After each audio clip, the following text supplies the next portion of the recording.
previously on Gears. Time to get into Disi's Double Ds. Of course, it's brought to us, as always, by Red Bull Mobile and Cell C.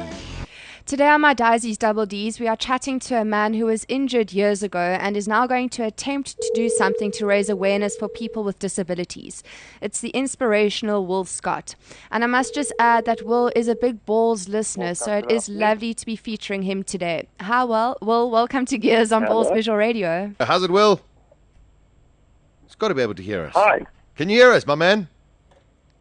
Yeah, I can hear you. All It's right. Disi and Sasha. Yes. Great to have you on the show. One of our very regular listeners to Balls Visual Radio and a great supporter. So it's great to have you on the show. Well, thanks very much. It's great to be here. Will, going back, what happened to you exactly that resulted in you becoming quadriplegic?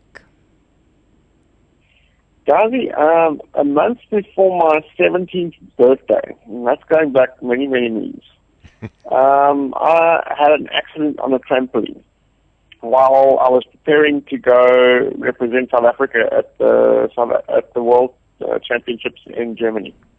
Wow. And that left me a quadriplegic. Will, it must have just been a freak accident because, you training to become to go and represent the country.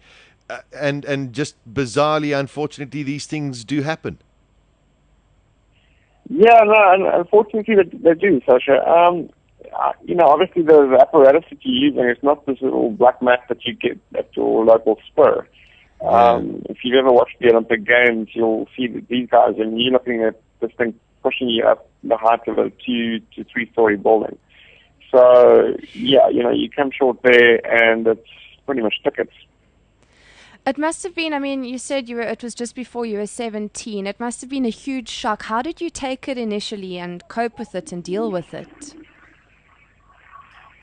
Disi, you kind of don't. You don't really know what's really happened to you until quite some time after the fact. You actually sort of in denial and you're kind of in just sort of a daze as though this is like not really happened and you're going to wake up at any minute. It's not really something that anyone plans their lives, thinking about much, and it's not the easiest thing.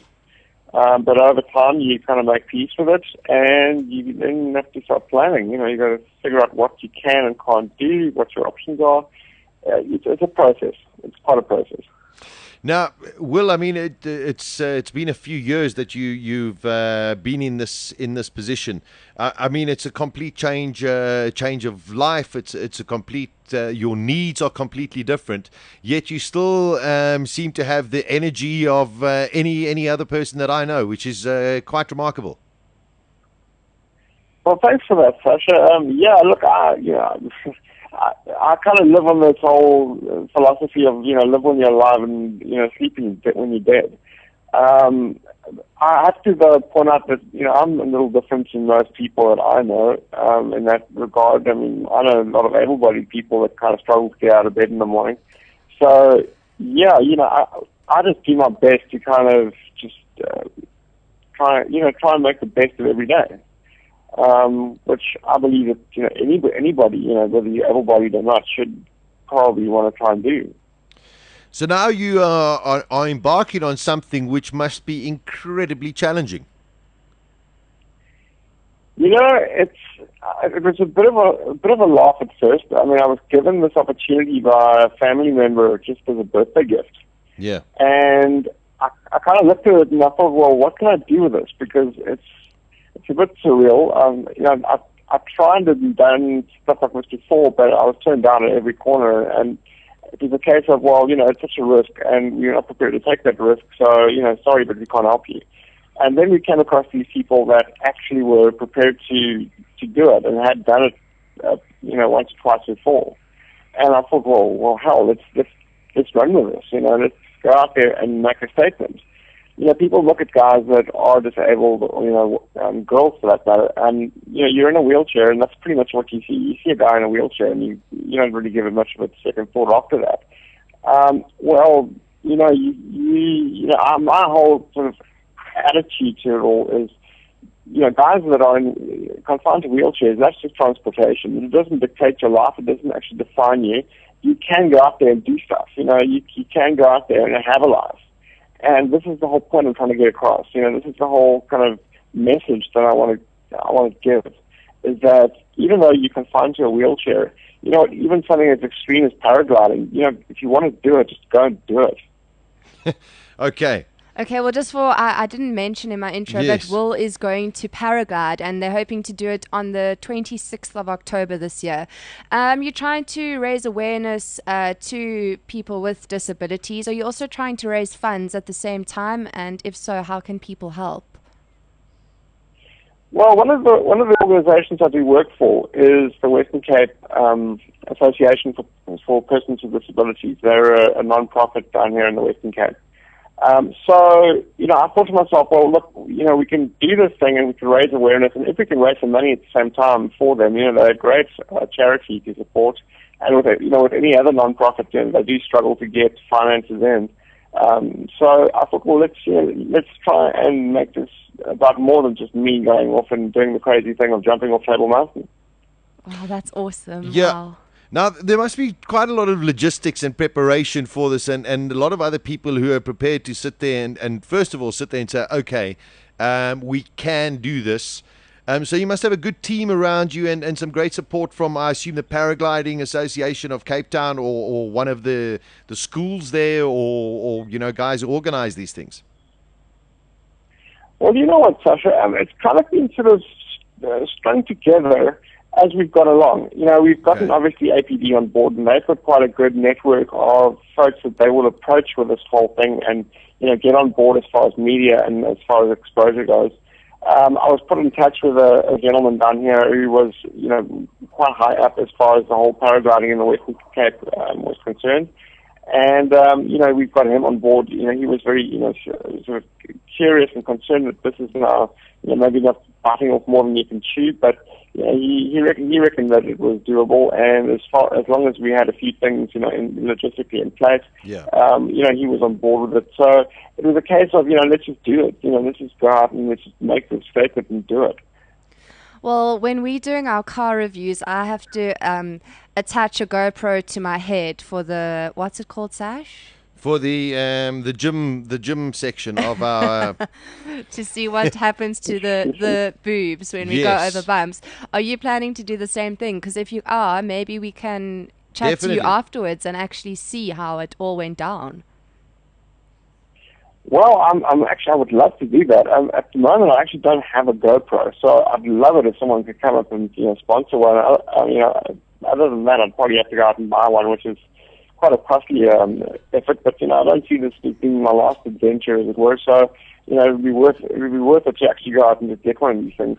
But again, if someone's prepared to sponsor one, then that'd be the best prize. That's awesome. Listen, what I'll do is I will send you mine. How's that? As long as you return it. That'd be amazing. As long as you return it. Oh, no, happily. Okay. But you might have to wait a while because I've got a few plans, I'm looking to do a few things. That's okay. I'm sure we can make a plan there, Will. So I'll get your details or whatever, and I'll send you down mine with the headgear thingy as well, and then you send it back to me when you're done. How's that? Oh, that'd be fantastic. I really appreciate that. Thank you. Brilliant. No problem. Thank you so much for chatting to us, and really you are an inspiration. You're one of the most positive people I follow on Twitter, and it's really, really great that you are the way you are. Oh, thanks, Disi. I appreciate the opportunity, and I've been listening to you guys pretty since about day one, and I find you guys are just a really cool show to follow, and I've mentioned you guys to all my mates, and keep doing what you're doing. No, we will definitely do that, Will, and good luck with this exercise. I'll get in touch with you via mail or something, and we'll definitely try and assist you however we can. And, of course, we'll get you on the show once you've done this incredible feat as well.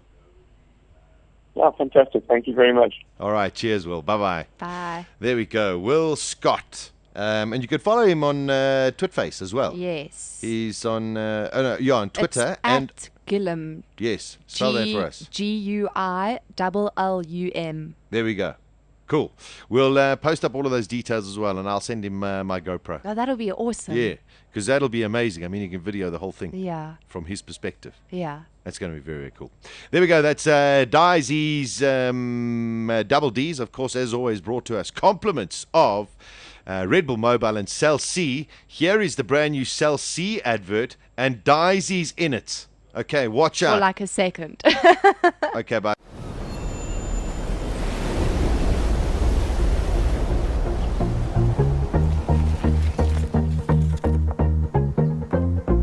Beautiful people, beautiful people. Don't you know, don't you know? Oh, beautiful, don't you know? No, no. Live your life, live your life. Let the love inside. It's your life, it's your life.